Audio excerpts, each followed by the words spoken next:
Okay, so grab a comfortable seat. That could be in a chair, that could be on the floor. And so yesterday we played with alternate and kind of isolated lung breathing. And I am going to take you through traditional Nadi Shodhan or alternate nostril breathing today with the Mudra. It helps cool us, and so fantastic as we head into some more summer heat where we are. And I'm sure everyone's going to experience at different points over the course of their summer if you're in this hemisphere, and winter-ish if you're over in Australia, New Zealand. So using our right hand, the mudra is that we take these two fingers kind of between our eyebrows, and then we'll be using our ring finger and our thumb to close our nostrils. Okay? Don't panic if your hand is kind of going, I can't coordinate that. Use whatever fingers, sometimes just having the middle finger or having the pointer finger between the eyebrows gives people a little bit more dexterity. So don't worry if your two fingers aren't wanting to stay there.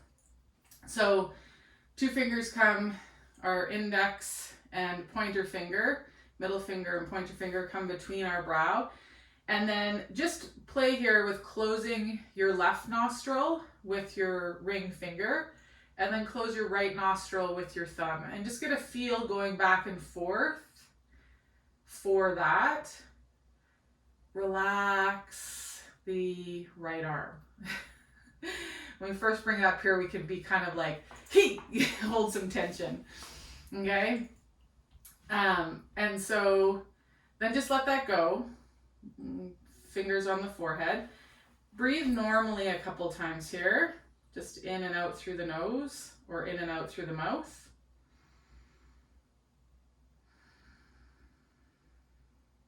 Like yesterday, after each exhale, we'll switch. So if at some point you get lost, know that you'll go to the other side to take an inhale.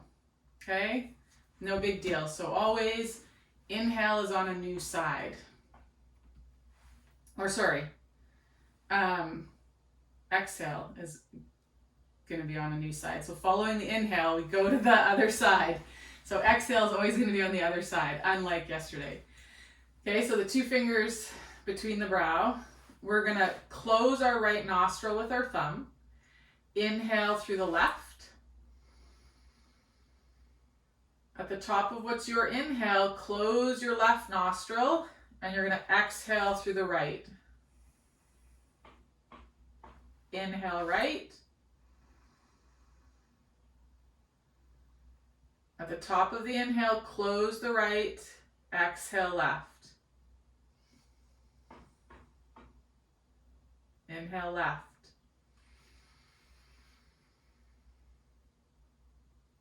At the top of each inhale, we close that nostril and exhale on the other side.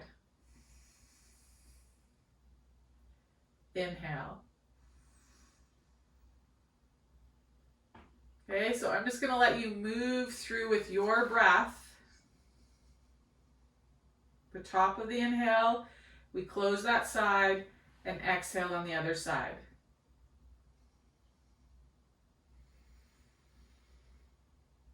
So if you get lost, just find that rhythm again.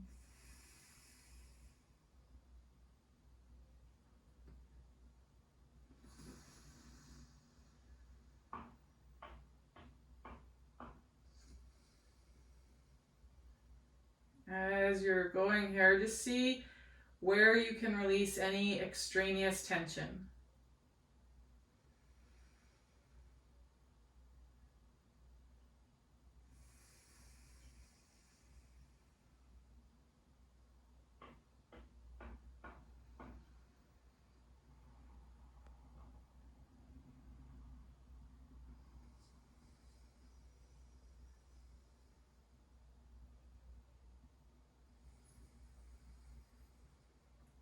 Switching sides at the top of each inhalation.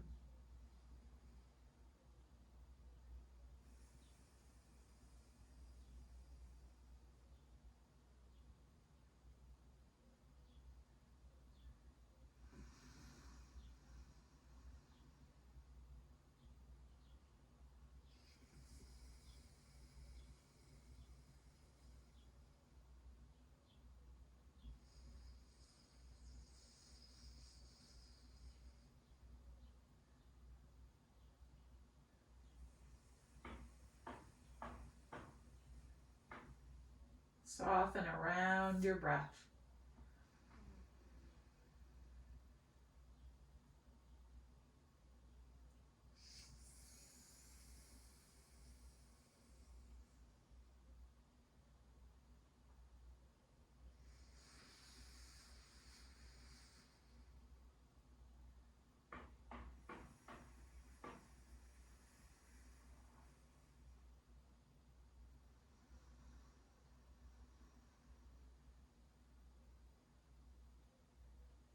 Following your next inhalation on the left,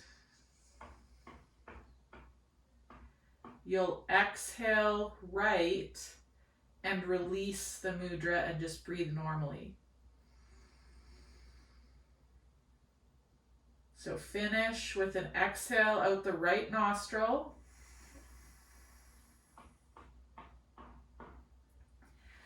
Releasing the mudra.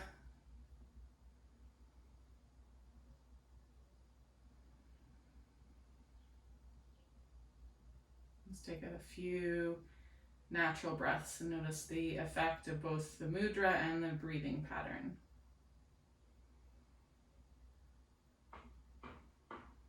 You might have noticed through the cycling that it felt hard to breathe out of a nostril, and then as we went it got easier, or the opposite of that. I often find I'll feel both nostrils clearer and freer after that practice. But just like with everything, when we go down to one nostril, we're really increasing the load. Because when we breathe through two nostrils, right, the flow of air is more.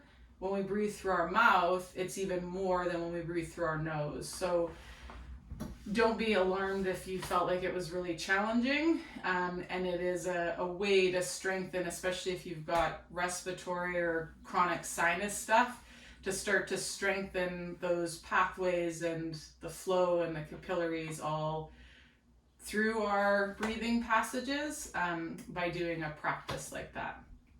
And it is cooling. So as we head into more heat of the summer. Okay, so you're going to grab a seat in your chair, and we're just going to do a few things to kind of wake up the back line of the body and stretch it a little bit. So sitting in your chair, let your arms just rest, kind of hang between your legs, or if you want to have your legs a little bit wider, they can hang outside, but inside will help to kind of protract those shoulder blades a little bit and get some width across the back of our rib cage and shoulder girdle. And then let yourself slouch. Okay, then we're going to let the chin drop to the chest. And we're going to let the weight of the head and the shoulders start to roll us down. You might think of relaxing the breastbone, of letting the front of the spine move back, and you'll just slide down. You might come to the ground with the hands, you might not. You might come where the belly or the torso rests on the thighs. Really let the arms hang, chin to the chest, finding a nice arc kind of continuously from the sacrum right up to the back of the skull. We can interlace our fingers and bring it behind the head and draw the elbows together and kind of let that weight of the arms maybe bring a little bit more rounding and length to the back side of our vertebra. and spine. Okay, then let the arms hang again. Feel your feet on the floor, and I want you to push down and into the floor with the feet to roll yourself back up. So letting the muscles of our spine stay relaxed as we use the legs to help bring us back up. Okay, you're going to do that a couple more times. Let yourself use the exhalation. So exhale, let the chin come to the chest. The shoulders broaden, the chest soften. The front spine move to the back of the body as you roll like a rag doll down towards the floor. Again, if it feels good for you, you could bring and interlace the hands behind the skull, elbows squeezed together. Maybe getting a little bit more length and rounding through that spine. Taking a couple breaths here, feeling the back ribs as we inhale. Widen and separate and lift. Exhale, soften. And then we might press into the ground as we inhale, use the filling of the lungs to help unround ourselves. Come back up tall. Okay. So we're going to do that one more time. Inhale at the top. Exhale, chin to the collarbones. Arms heavy, they separate and widen across the backs of our shoulders. Rolling down. Wiggle yourself if you're really far back in your chair seat to the front kind of edge. And as we're hanging here, we're going to just shift our knees forward in space, letting our butt come off the chair. But we're going to let the spine stay nice and rounded and our lower ribs just resting on our thighs here. And just kind of shift your hips back and forward a few times.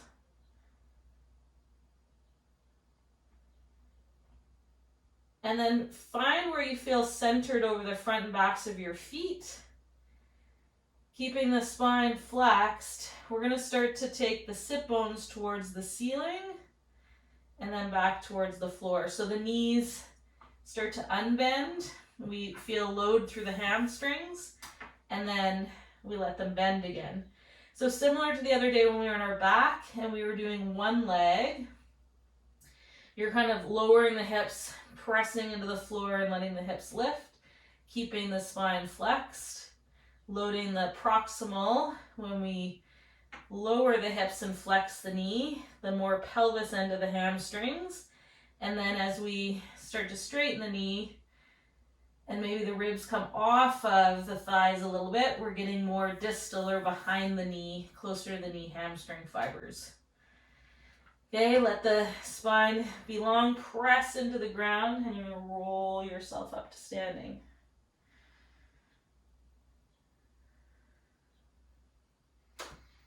So just take a second there. We spent quite a bit of time with our head lower than our heart.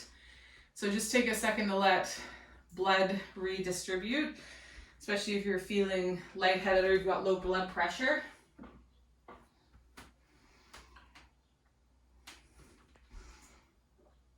And then we're going to come back onto our chair.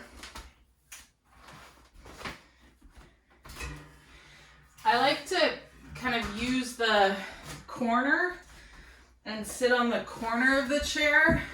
For this, I find my pelvis stays level easier than if I'm square on my chair. Okay? But from here, what we're going to do is simply pivot so that one thigh is on the chair or the surface that we're on, and the other thigh is underneath. So we're in a lunge, okay? I like using the chair back so you can use it to help keep you on there. Think about reaching that lower leg or that back leg, that heel back, and pushing that front heel or foot kind of forward, drawing that femur into the hip socket. We're going to reach that back leg arm up and side bend over and come back up. So we're going to side bend a couple of times. You might feel a nice stretch to the front of that back extended hip. One more. Okay, and then we're going to bring that arm of the back leg out in front and reach and add some rotation. So pelvis stays square, we're rotating the rib cage.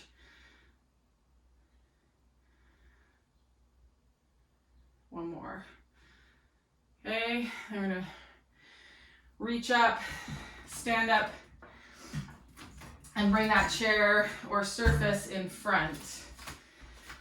Okay, so whatever leg was our back leg is now going to become our front leg on the chair.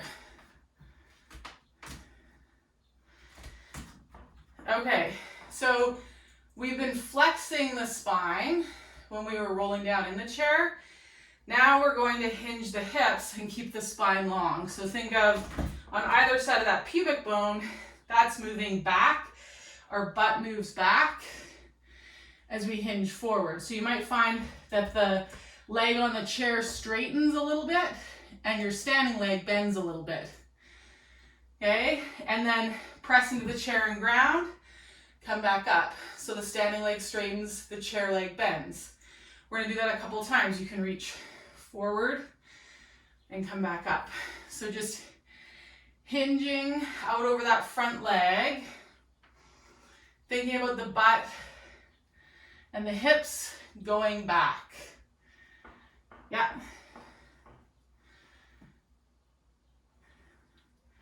The next time that we reach forward, you're going to reach that standing leg hand down and the other hand up. So we start to twist. Could be elbows as well instead of straight arms. Like we did earlier in the week, you could reach to the outside of that foot. Okay, but don't lose butt going back. So kind of play with where you're reaching and how that gets into the different nooks and crannies of the hips. Come back up tall. We're gonna straighten out that leg on the chair a little bit. Come onto the heel and just rotate that leg in the hip socket. So turning the front of the foot in and out.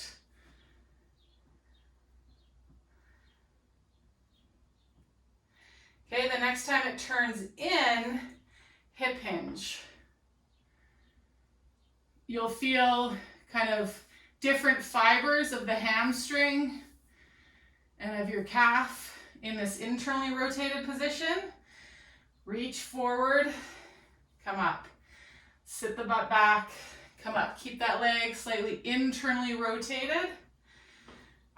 You could reach out past the outside edge of that leg, and then you're going to reach the opposite arm forward and the same arm as that lifted leg back.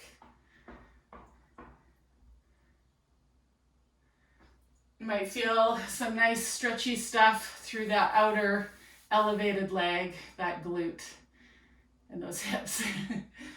Okay? Good. Let that go. Bring that leg down. Just stand on both legs for a second. Notice your left and your right sides. And then we're going to angle that chair and grab a seat on it again. And angle it this way.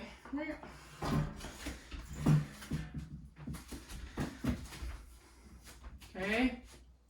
And we're going to do that lunge. If you don't want to do it on the chair, I mean, it's a bit more on the chair work for that suspended leg. You could just be tall kneeling on the floor too and have the chair beside you. Okay, so if at some point you get that back hip gets fatigued, just come down so you're on the floor rather than suspended on the chair.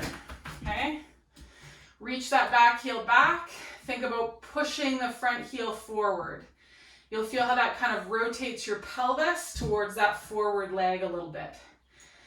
Hand can rest on the chair. We're going to side bend. So reaching that back leg arm overhead. And then reaching out forward, bringing some rotation to that rib cage. Really think about reaching the back heel back, pushing the front foot forward. Last one. Okay, bring that arm up. We're going to stand up. Bring that chair. Bring your foot up and onto it. Okay, sitting the hips back.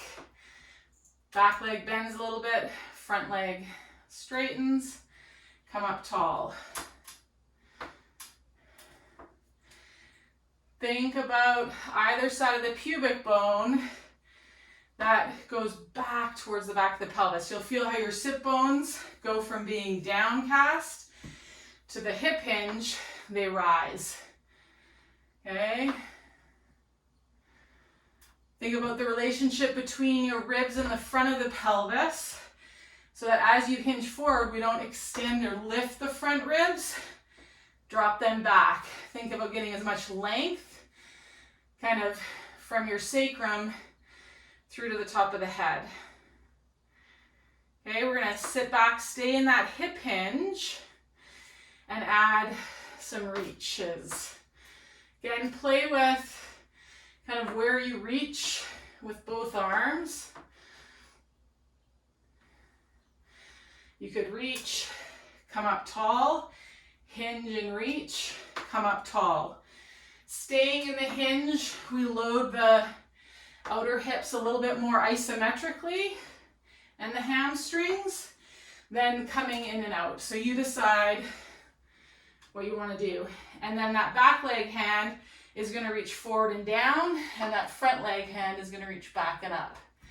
Again, it could be the elbows.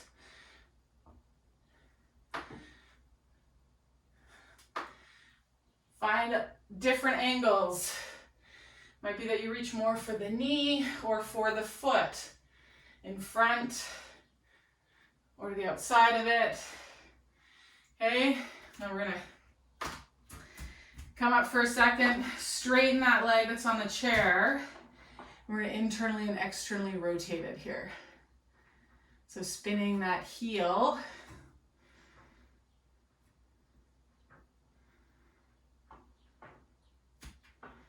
Okay, we're going to keep it internally rotated. Find our hip hinge.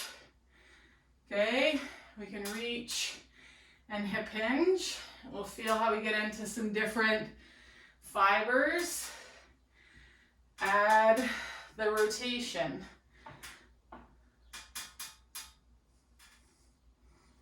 Think about keeping those front ribs in and down. As much length as you can between the kidneys and the back of the pelvis. Okay, come up, bring that leg off the chair, just stand. You know, if you have a sense of feeling lighter or taller, it's because we really got into that hip socket, so gravity really clearly can kind of transfer through and to the ground, which means we're ready to receive the rebound coming back up through us. Okay. Yep. So the other couple days ago, we did in child's pose or hands and knees, these kind of rock back and forwards. We're gonna do the same thing today, but instead our hands are going to be elevated and our legs are going to be straight. So think of like hands and knees, but we're going to bring our feet right together, our thighs right together. Okay? And just being here, take a second, get a sense of where either the bones of the front of the pelvis are or your sit bones are. For some of us, it'll be the PSISs, or the posterior bony hip bones. So on either side of that sacrum, the bony prominences. So whichever ones kind of you've got the greatest sense of where they are spatially, we're gonna move them. So if it's the sit bones, they're gonna go up the ceiling. You'll feel the back of the thighs tension a little bit, okay? Don't let the belly drop, just move the pelvis.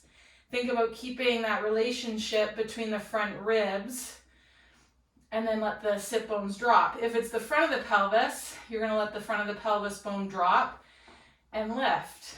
If it's your PISs, you're gonna think of them tilting back ever so slightly, more towards the seam of the wall and ceiling, more towards the ceiling. So just articulating that pelvis on our leg bones. Okay, find where it feels neutral to you. So somewhere in between those two extremes, even though it was just a little movement, okay? Press into the chair. Think of letting the front ribs be relaxed. Not relaxed to the floor, but relaxed to the top of the pelvis. And then we're gonna shift our hips back and forward. So getting a little bit of movement through the ankle, through the hips. Really think again of the hip socket. So either side of that pubic bone is moving back in space.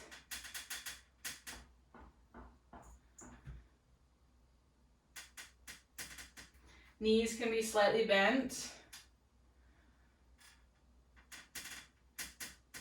Okay, the next time we rock back, we're going to take the hips over to the right and over to the left. So we're just kind of penduluming the pelvis side to side. Notice how the movement of the hips, what it does in your feet.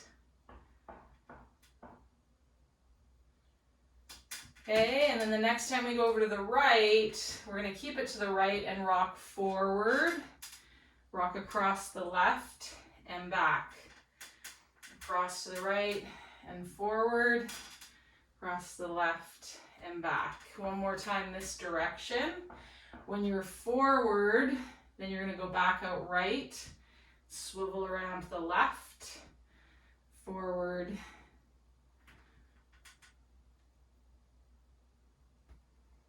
check in with the pelvis and see if whatever your bony landmark is, has it remained neutral?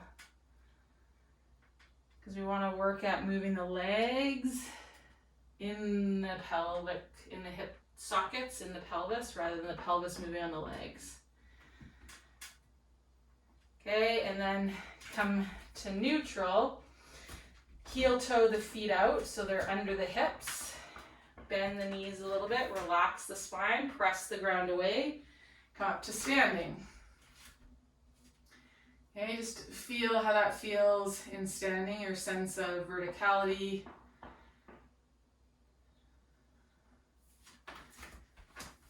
Okay, how are the hips feeling? Good? Okay, awesome. Okay, awesome, awesome, awesome. Okay. So that was lots of like length stuff for the lateral hip and sinking into that hip socket, and length for the hamstring and back stuff.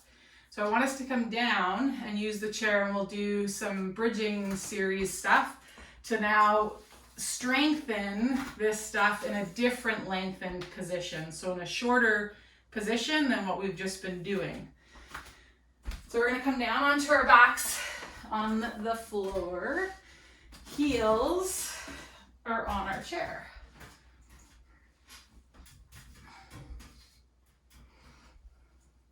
So just before we go anywhere here, just take a second and feel your pelvis on the floor.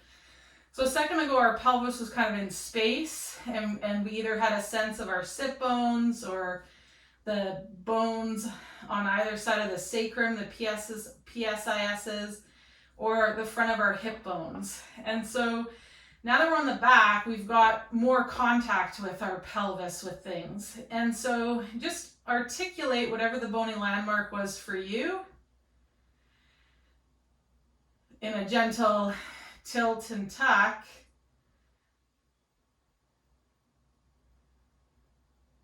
Okay, bring the hands to the thighs, straight arms. So some of us might be closer to the hip joint, some of us might be closer to the knees based on our torso and arm lengths. Kind of push into those thigh bones, but simultaneously pull the thighs into the hands. And again, now just articulate, it's tiny movement, the pelvis between a tilt and a tuck, moving the bony landmarks that make most sense for you. And then come to rest in whatever feels like neutral. Okay, exhale, let the front ribs relax and get heavy. Just feel that relationship between your rib cage and your pelvis, both in the front and in the back. Okay, so hopefully you've got a sense of some length through the back and a connectedness here through the front. Okay, and now we're going to keep the pelvis here for a second, and we're going to let the right heel get light on the chair. And we're going to take the right heel out, which brings that right femur into what's called internal rotation. And then we're going to bring it back, and then we're going to bring that foot to the left and bring that femur into external rotation. Okay, so just feel and notice your range of each of those. Internal rotation and external rotation. Your ability for the pelvis to stay still, not get short through the waist or tip or tuck those bony protrusions. The ability of the femur to stay over the hip socket, or does it want to abduct or go right or go left? Okay, and then let it rest in center. Drop that heel. Just take a second and notice the left and right sides of the pelvis, having done that on the one on the right side, and then we're going to do the same thing on the left. So again, take that leg out, take it across or in, so that the femur and the hip experiences external rotation. And just notice the difference between this hip and your other hip. And the difference between the amount of internal rotation you have and the amount of external rotation you have before the pelvis wants to move or the spine wants to move. Okay, release that heel down. Just take a second and feel again the left and the right sides.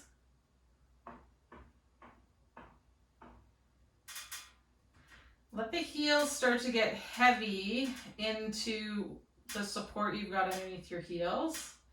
The feet could also be on a wall, so if you don't have a hard surface to push into, you can have the soles of the feet on the wall as well. Think about pulling those heels down into whatever surface is under you. Press into the thighs and let the pelvis lift up, keeping length through the back, between the back ribs and the back of the pelvis, and this relationship between the front of the hip bones and the front of the pelvis. Okay?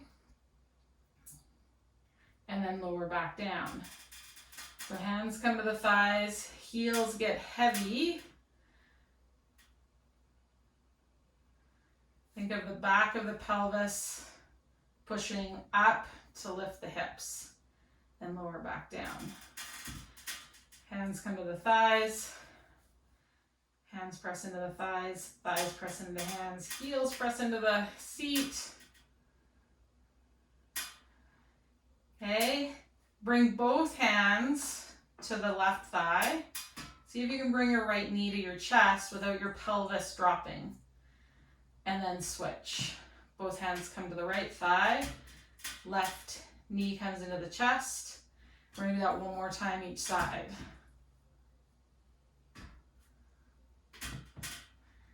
Watch that you're not holding your breath, and then lower those hips.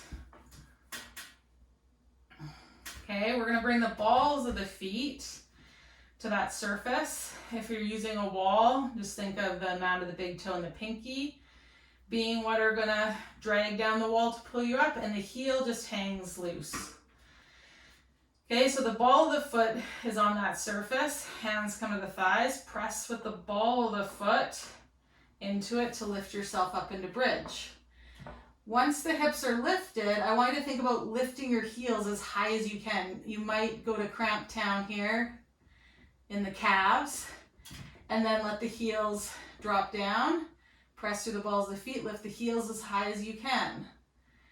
Let the heels drop down to the ground.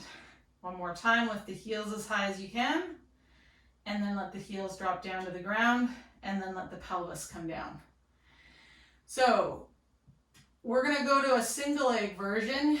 You're good to stay with both legs. When we get to that single leg version here, we're gonna play with adding a hop, which is akin to jumping on one leg, okay? Let's actually wiggle out a little bit further because the hop is a little bit easier with less than 90-degree flexed knee. Find the ball of the feet on that surface, hands on the thighs. Might be trickier, you might have to reach a different spot on your thighs. Press down through the balls of the feet, press into the thighs, thighs press into the hands. Okay, we're gonna bring one knee to the chest, whichever one you feel like you wanna try, and then you're gonna jump off that chair with the ball of your foot and land. 3, 2, 1. Lower down, relax. Just take a second and feel your two hips. You might have had your foot start to cramp. It's okay. So think of that like if we were standing on one leg and we went from a flat foot to jumping and lifting the heel off the ball of the foot, okay? As hard as this is, it's harder for us to have the rest of our body do funky things rather than have the leg do all the work. So again, both legs, press through the ball of the foot. We're gonna lift up. Now we're gonna go to the other leg that our brain didn't want to do last time. And again, if it's available, even just getting the foot a little bit lighter. See if you can jump. That's it. 3, 2, and 1. And lower it down. Okay? Might take the feet off the chair or extend them out long on the chair. Just take a second to feel your hips, your low back, shoulders, neck, jaw, eyes.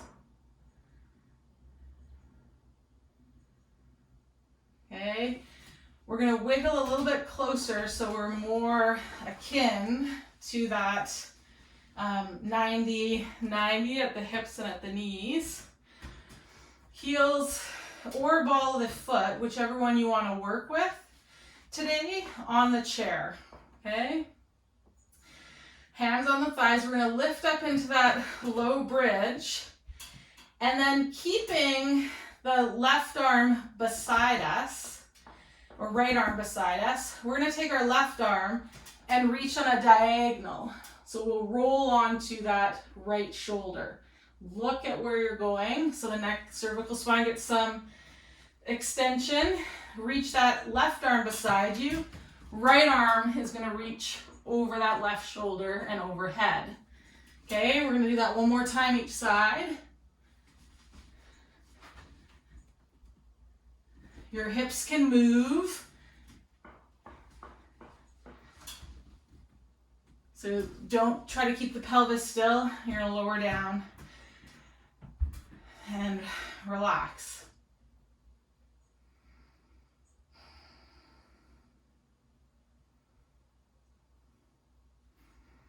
Okay.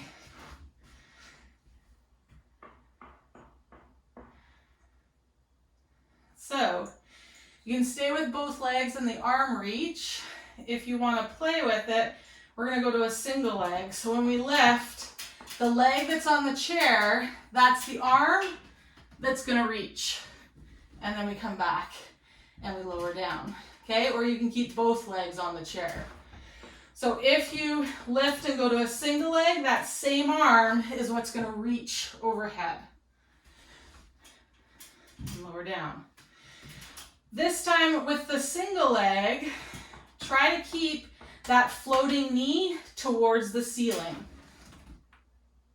So your thighs kind of squeeze together as you reach overhead.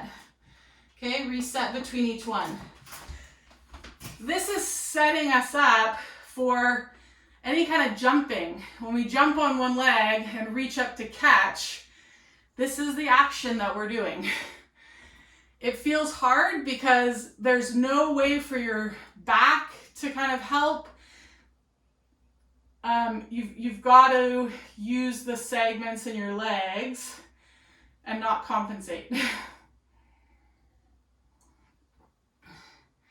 Think of reaching across on a diagonal and overhead when you reach. So that we lift the chin and come into some cervical extension.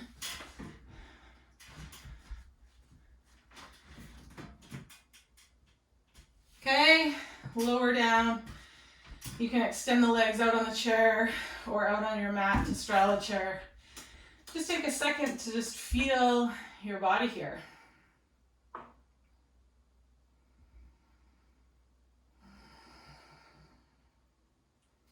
That last movement, that single leg or double leg with the reach, there was lots going on for our visual system, the change in head position, stimulating the vestibular system, that posterior line engaging stimulates our cerebellum, and that's the little brain inside our big brain. That is where our accuracy, balance, and coordination in terms of movement patterns, that's where it lives. So we just did a whole bunch of work that we didn't even know we were doing. So just take a second, let your attention just wander, and give your system a chance to integrate all the learning that just happened for it. Not just in that last move, but throughout the whole class.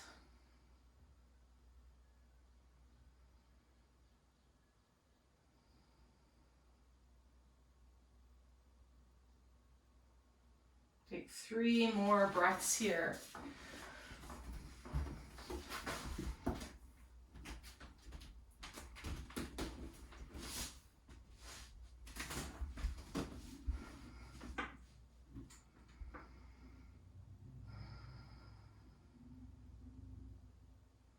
Reach the arms at shoulder height, just fingertips towards the ceiling, interlace those hands. Arms are straight. You're gonna just take the arms to the left and to the right, letting the rib cage and the head go with them. Think about trying to keep your nose in line with the thumb that you can see in those interlaced hands. The next time we come through center, unlace the fingers and interlace them the other way so that the other thumb is on the outside. And this time, instead of just going side to side, you're going to make a figure 8. And again, let your nose follow the thumb that you can see. So the head will be kind of doing a figure 8. The arms, you'll feel how the rib cage is also doing a figure 8 pattern. The little one just weight shifting. And then let that go. Relax the arms out at shoulder height, just on the floor.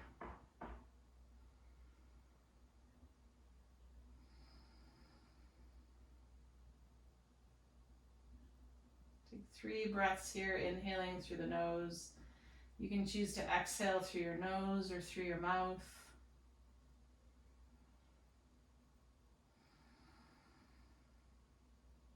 Feel how the ground supports the body and how the body receives the support of the ground. And then we're going to roll onto our side, but whatever side you want to roll to, I want you to take the opposite leg of the side you want to roll to and stand that foot up on the floor. That opposite hand is going to sweep from shoulder height overhead. You'll push into that foot to bring yourself onto your side. Just take a minute there. Maybe tuck the chin in towards the chest, let the front ribs drop in and down. And then the top arm, you're going to place that hand kind of just in front of your breastbone on the floor and press the floor away, doing kind of a single arm push up to bring yourself up to sitting. And we'll work more with that movement tomorrow. Find a comfortable seat where you can feel your pelvis and ground into the support of the floor. Legs might be crossed or they might be out long or in a wide position. Let's bring the palms together. The head gently bow and the fingertips. Inhaling gratitude, gratitude for our continual unlearning and relearning. And exhale out peace. Breathe in one more time, gratitude for our unlearning and relearning. And exhale out, Om Shanti Shanti, peace. Have a beautiful Thursday.